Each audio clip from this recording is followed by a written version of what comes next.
Hello, we are about 50 miles north of Austin, Texas, in a place called Bertram. And it's a interesting little town. It has a railroad that kind of splits it in half, and a main street that is mostly on one side with a bunch of old buildings, but there's a lot of buildings kind of all over the place. Before I show you all around the whole town, I'll show you the downtown and tell you a little bit about the history of Bertram. Bertram is located in Burnett County, which is basically in the middle of Texas, and it's on the eastern part of Burnett County. It was established in 1882 when a former community of San Gabriel was moved 2 miles northwest to this location because they wanted to line it up with the Austin and Northwestern Railroad.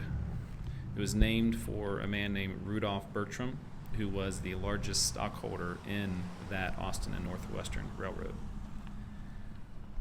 The post office opened there in 1882, and it was a small community of 100 or 200 people at that time. And then after the year 1900, it became a shipping point for cattle, cotton, and wool.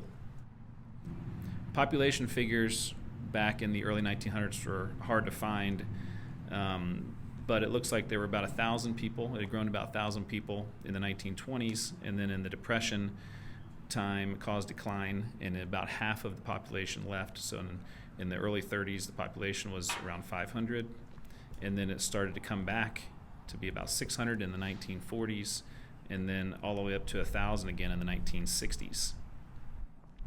There is a former Major League Baseball player named Chief Wilson who was from Bertram. He played for Pittsburgh and St. Louis from 1908 to 1916, and a local baseball field here is named after him.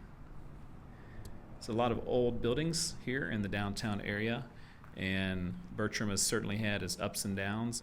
And with the population now up over the 1,300 range, it definitely is a survivor.